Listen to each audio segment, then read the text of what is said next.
K2 Weather every hour is brought to you by Teplic Laser Vision, your vision for the future.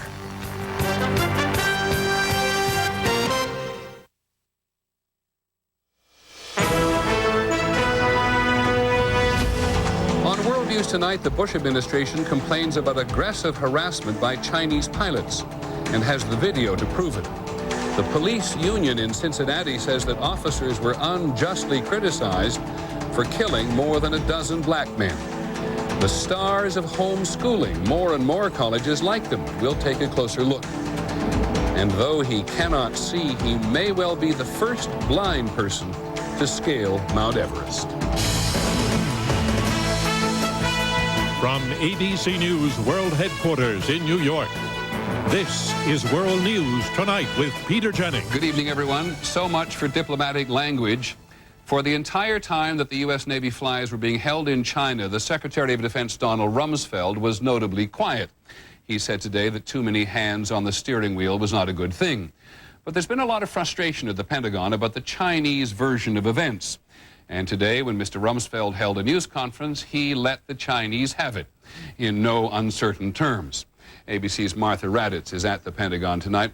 Martha, whether Mr. Rumsfeld was talking for a U.S. audience or trying to impress the Chinese, he was pretty wound up. He certainly was, Peter. You know, the Pentagon has been dying to release these images, but they wanted to declassify them only after the crew was home safely. Roger.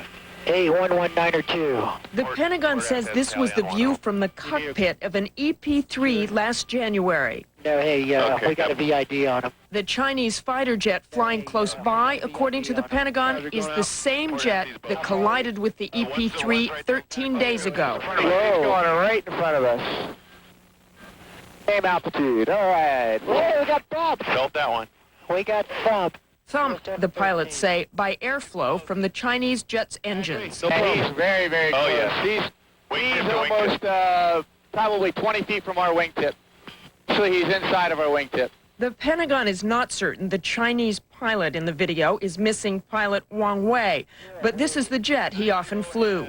What the Pentagon does say is that since December, Chinese fighter jets have intercepted American surveillance flights 44 times. Ooh, he got himself this guy's having a little bit of problems. He's squirrely, not real steady. It is clear that the pilot intended to harass the crew. Secretary Rumsfeld says he has no doubt that is what happened on April 1st when the Chinese fighter jet hit the EP-3 from the underside, sending it into a 5,000 to 8,000 foot dive from which it barely recovered. The F-8 pilot clearly put at risk the lives of 24 Americans. It seemed to me that with the crew safely back in the United States, that it was time to set out factually what actually took place. This tough tone will be carried to next week's meeting with Chinese officials in Beijing, where U.S. officials will demand answers from the Chinese. Why do you use such aggressive tactics in international airspace? Why did you hold American servicemen and women 11 days in detention? And why did you demand an apology before you had an investigation? And as one senior official told us, there was no excuse for this. So apparently, Peter, the very sorries are over. And I gather, Martha, we also know what the second Chinese jet was doing at the time. Followed the U.S. plane down? Did follow the U.S. jet down. And that is significant because the Chinese said they did not hear any distress signals from our pilot, our EP-3 pilot. But the radio communications indicated that they told the F-8 pilot to follow the EP-3 into the airfield. Thanks, Martha. Don't go away. There's another subject, as you know, but I want to go first to Beijing and stay on the China story. ABC's Mark Litke is in Beijing with us tonight. Mark, now that the Chinese have heard the Secretary of Defense unload today, is there any remote chance the Chinese will change their story? One thing is certain, Peter, the Chinese leadership is not going to back down anytime soon. It would be too great a loss of face. They still want the U.S. to accept full responsibility. They still want the U.S. to curtail the surveillance flights. And they've now turned their pilot, Wang Wei, into a national hero. They certainly aren't going to reverse themselves. It would be humiliating to suddenly call him a villain. Does the Chinese leadership ever change its mind in public? No, they usually don't on these big issues. Remember the Belgrade bombing, the U.S. bombing of the Chinese embassy in Belgrade. To this day, the Chinese say believe it was deliberate. They accepted the U.S. apology. They accepted the compensation. They have never accepted the U.S. explanation that it was an accident. Mark, thanks. Mark Litke in Beijing. Now back to the Pentagon, because there's been a major development today involving the Marines. At Fort Leonard Wood in Missouri today, a Marine Corps staff sergeant was given a year in jail for possessing child pornography, sexually harassing students, and stealing their money.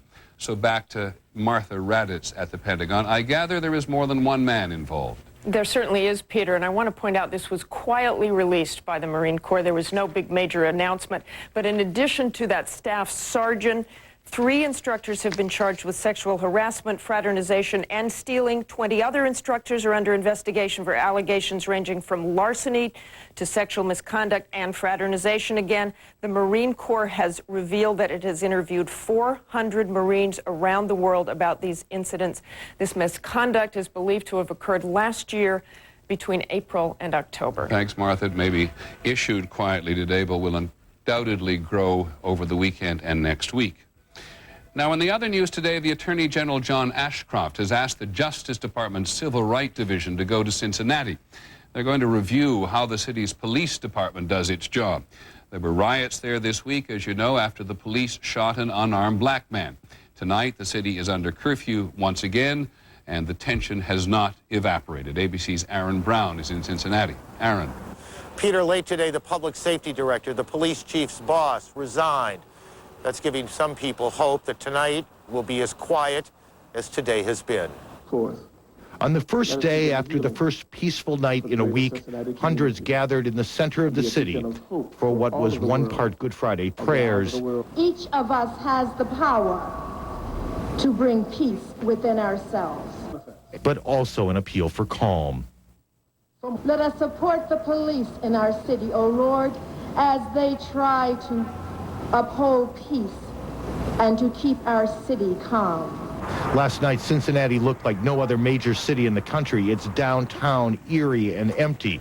While police made more than 150 arrests, almost all for curfew violations, and while it got very tense at times, none of the arrests turned ugly, and the chief of police had his best night in a week. Yeah, last night was an exceptionally good night, a lot better than we expected.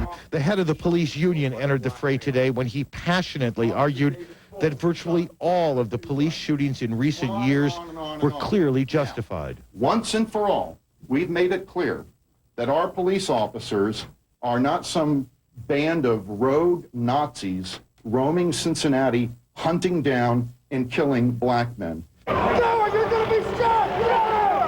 It has been 3 decades since this city has focused so much on race.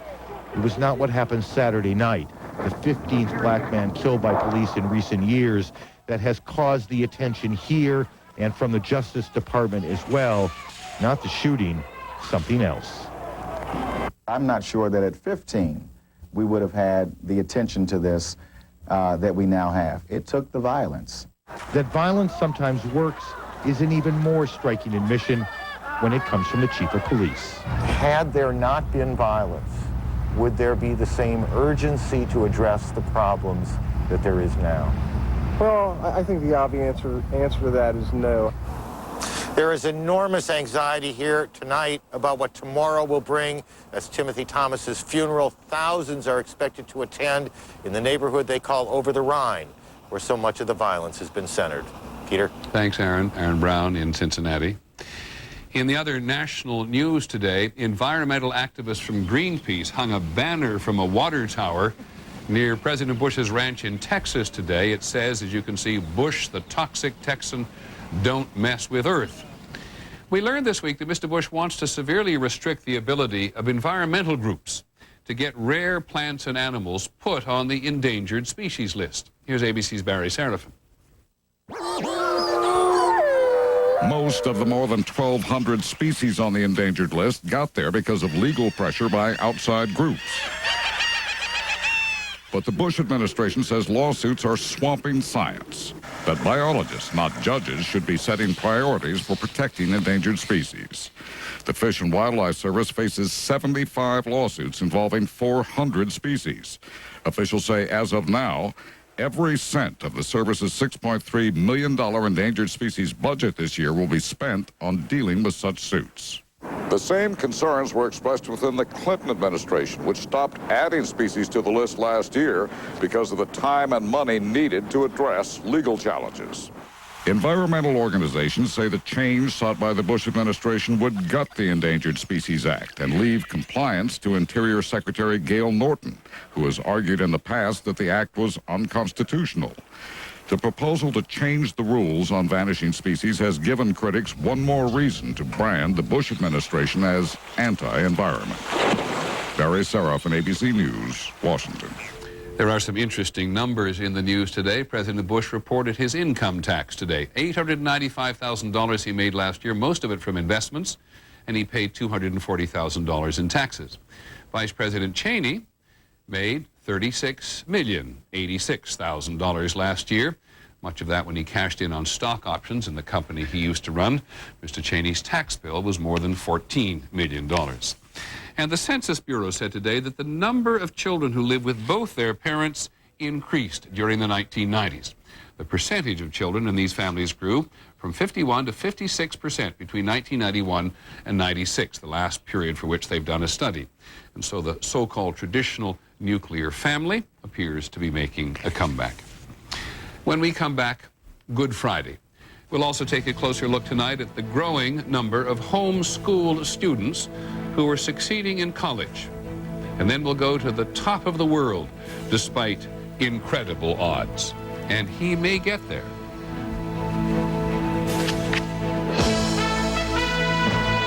This is World News Tonight with Peter Jennings, brought to you by Gateway.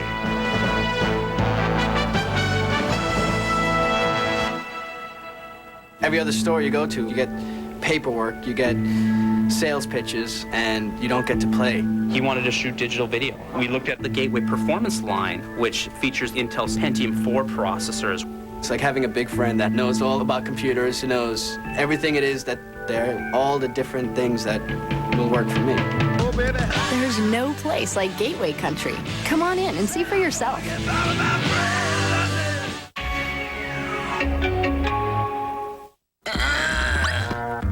Whoa! Lawn weeds, huh, Pete? Yeah. Try Ortho Weed Be Gone. Kills weeds, won't harm your lawn. Guaranteed. Didn't hurt my lawn. Lawn weeds? Leave it to Ortho. The Heartburn Hotel. If you suffer persistent heartburn 2 days a week or more, despite diet change and treatment, it may be acid reflux disease. Prescription Prevacid can mean 24-hour relief from acid reflux disease.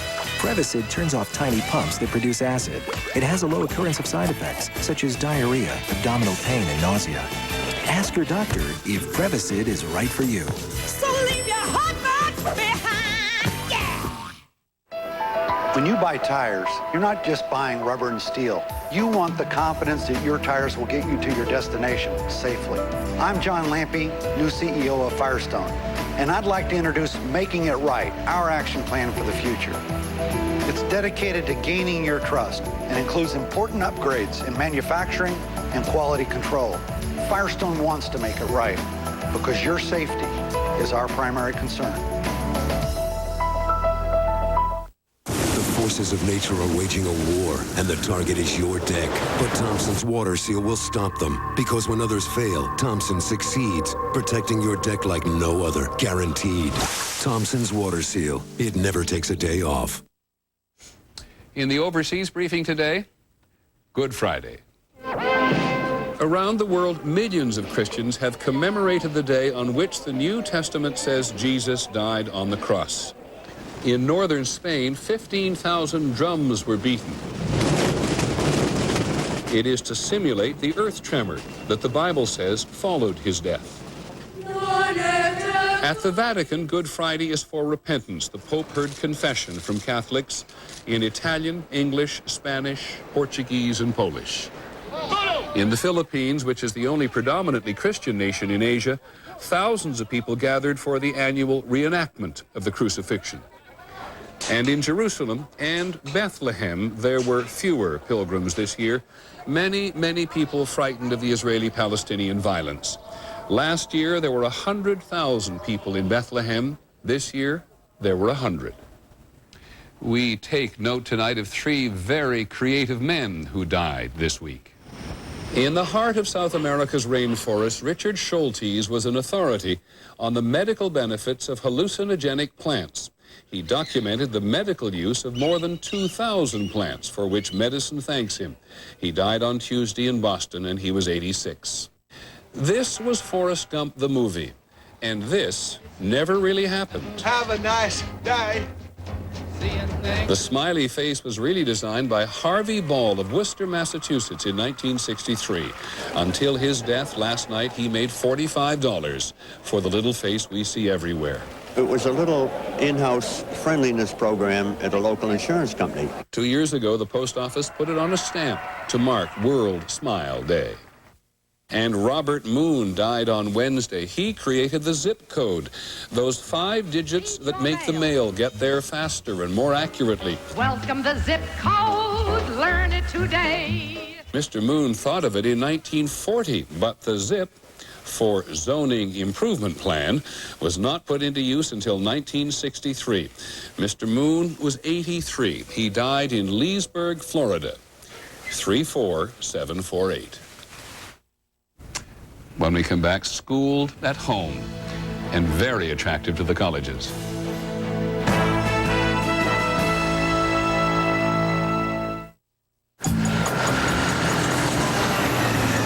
Hey, wait, you still awake back there? Yes, and it's my turn. So why are we wasting our time with this? You know everyone likes the sweet side best. That's just the point. I'm going to have to prove once and for all that people prefer me, the weed side. Uh-huh. Yeah, well, maybe you should show a little leg. We don't have any legs. It's an expression. It's not a very good expression. Look, don't give me a lip. We don't have any lips either. Just watch the road. I wrote my first book, Growing Good Roses, in 1986.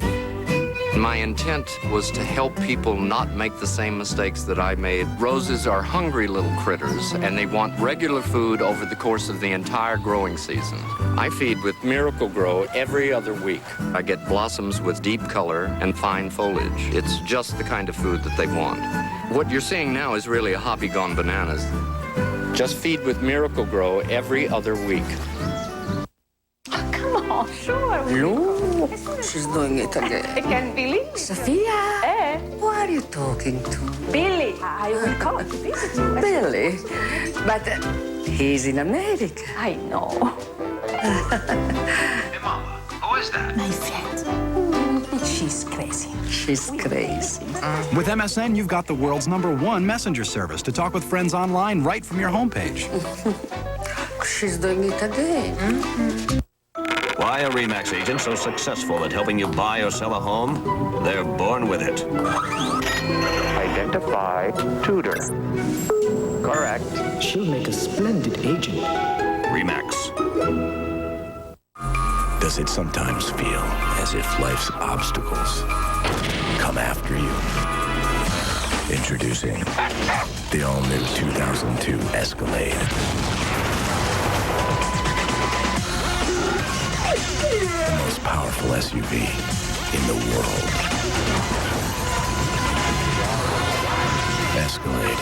Make obstacles obsolete. Cadillac. See how beautiful 60 can look. See how invisible osteoporosis can be. If you're over 60, there's a nearly 1 in 2 chance you have it. So ask your doctor about a bone density test and treatments that can help. Denny McClain. He wanted not only success, he wanted the money. Sports Century, the top 50 and beyond. Weeknights at 8, only on ESPN Classic. Sunday, an Easter homecoming, and Cokie Roberts reports live from their naval air base. But what's next for U.S.-China relations? Sandy Berger on This Week, Sunday. We're going to take a closer look tonight at getting into college. The admissions game, as students know more intimately than anyone, has become brutally competitive. We are particularly interested this week in students who not very long ago were not, shall we say, a traditional college's first choice, because they were schooled at home. The Education Department estimates there are more than 1 million students now being homeschooled, and they are applying to college in droves. Here's ABC's Aaron Hayes. Look over here on the bank. When Bob and Jean Rummer wonder if homeschooling is giving their children a good enough education, We want to get a soil sample. I think the pH is bad. they just look at their oldest son, Jeff, homeschooled since 4th grade. We need to get together, like, probably next Wednesday. Jeff is now a sophomore at the University of Tennessee on the dean's list. I think homeschooling is an excellent way to be educated. He is among the estimated 200,000 homeschooled students now enrolled in the nation's colleges and universities. That is a big change in a few years' time. As recently as 10 years ago, many universities were reluctant to accept homeschooled students, unconvinced they were qualified for college-level work. Professor Robert Fulton had to be convinced. I expected kids who had been sheltered in their homeschooling who would find it very difficult to be risk takers. And the reality you found was? Just exactly the opposite. They seem to know instinctively how to learn. Homeschoolers have to be so much more organized, and they have to be very self-disciplined. Sumati Malter's homeschooling got her into the University of Pennsylvania at age 16. Increasingly, homeschooled students are impressing college admissions officers. We've seen many more applicants. They're coming with stronger credentials. Eric Knibb's credentials included college-level studies and high standardized test scores. His application shot to the top at the University of Pennsylvania. He was one of our strongest applicants. Scored right off the top of the charts. However, Eric sounds a cautionary note. Homeschooled his last 3 years of high school, he felt homebound. It's really isolating after a while, and I didn't even realize how much it was until I came here. For that reason, many homeschoolers now network. Families have formed athletic leagues. Some, like the Rummers, have even made travel part of their children's education.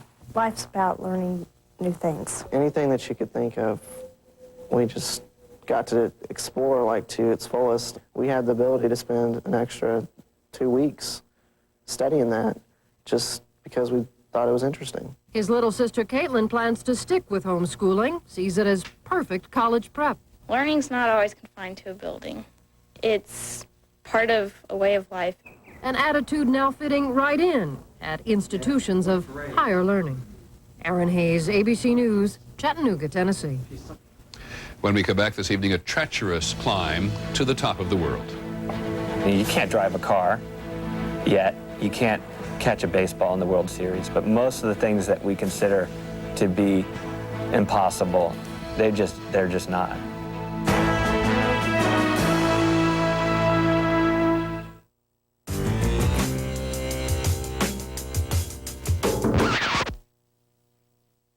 Lobsterfest is back. Time to go overboard with all the mouth-watering lobster you can sink your teeth into. So come in for Lobsterfest and go overboard. It's time to get comfortable. Time to welcome your family home to the cool comfort of air conditioning from York, powered by the superior technology of our exclusive TS compressor to deliver whisper-quiet operation and maximum energy savings. And through May 31st, you can save on selected York home comfort systems with up to $300 cash back or 6 months no payments or interest financing. York, because now it's time to get comfortable. Call 1-800-910-YORK for the dealer nearest you. Oh, a new patient. How you doing? I get a lot of new patients with fleas or ticks. Poor baby. Even though their owners thought they protected them. Because only one product protects cats and dogs against fleas and ticks. New Frontline Plus. It's the best. Now it provides complete flea protection. And it's the only one that also kills ticks, including the ones that carry Lyme disease. Oh, that's cute. New Frontline Plus. For fleas and ticks, Frontline is the veterinarian's #1 choice. Oh, hello. Roundup. What, Papa? Roundup. Never forget that name. It will be your greatest enemy when you take over the weed family. Me? Lead the family? Papa! Pay attention. No Roundup is twice as strong now. Faster than ever. It kills right down to the root. Stronger, faster, no! Yes, and there's no growing back. So when I take over, we'll all be dead? New Roundup. Twice as strong, faster than ever. Roundup. No root, no weed, no problem. Discover the newest anti-wrinkle treatment from Rock, the developers of retinol in France. Rock improved its retinol formula by adding alpha-hydroxy acid, creating a revolutionary dual-action formula. First, AHA exfoliates. Then, retinol, a pure form of vitamin A, works deep in skin surface. Clinically proven to visibly reduce the appearance of wrinkles in just 8 weeks. Improved Retinol Active Pure. Rock, we keep our promises. So, Flo, Tums Ultra or Pepsid Complete? Dose for dose, Tums Ultra neutralizes twice as much acid as Pepsid's antacid. Yet the Pepsid costs much more. Tums, Harry. You can feel better now and save enough to leave a nice big tip. Tums. Next on KTO News, despite pleas from both sides, could something like this happen again this May Day? We'll hear the latest in the battle over a parade permit. See the latest high-tech lock that may make owning a handgun a lot safer, and some amazing young artists take the stage tonight to show off their skills. We've got a preview next. Finally this evening, getting to the top of the world the hardest way. This is about a man who wants to become the first blind person ever to climb Mount Everest. And he is well on his way. Here's ABC's Judy Muller. Mount Everest is a daunting challenge for any climber, never mind one who is blind. But don't tell that to Eric Weinmayer. I'm not just sort of the token blind guy that they're going to drag to the top like a sack of potatoes and, slap on the summit. I'm a contributing member of the team. At 32, Eric has already scaled a number of peaks, including Mount McKinley in Alaska. Hey, Eric. Congratulations. Thanks. You're at the top of North America. And Yosemite's El Capitan, where he dangled off cliffs, slept on ledges, and found himself in places where being sightless might have been an advantage. You can't see how far it is to the ground. Don't give me this stuff that you're scared. Actually, says Eric, rock climbing came naturally to him. The reason I turned to climbing was because it was a tactile sport. It was something I could do with my hands and my feet. Eric has always been active, even at the age of 4, when he was first diagnosed with the retina disease that would leave him blind by the time he was 13. But instead of changing his life, he simply changed his activities. You can't drive a car yet. You can't catch a baseball in the World Series. But most of the things that we consider to be impossible, they're just not. And so he pitches a ball now and then. Or jumps from a plane. Or prepares for the next climb, learning to negotiate the kind of ladder used to cross a dangerous crevasse. Ignore the fact that there's 200 feet of nothing beneath you. Right. This week, Eric had a chance to practice the real thing as he headed across the same treacherous ice field seen in the IMAX film Everest. We spoke with him by satellite phone. It turned out that the ladders were the easiest part of the day because they had, for me, being blind, they had consistency. Eric needs some help, of course, from the climber just ahead of him, who jingles bells to signal direction. If all goes well, Eric and his Everest team will try for the summit in May. Will he regret not seeing the view of a lifetime? I get a view, too. I get a view, it's just not visual. When you're at the very top of a mountain, it's amazing because it's the sound of infinite space, of sound that just goes on forever. In other words, says Eric, you don't need sight to have vision. Judy Muller, ABC News, Los Angeles. We'll stay in touch as he goes. That's our report on World News tonight. Don't forget Nightline later this evening. Next week on World News, another reason they're shutting down classrooms across the country. We'll have a report on vicious attacks in the nation's prisons and the effect on the public, and the American island where they keep a highly contagious virus. I'm Peter Jennings. We hope you have a good weekend. Good night.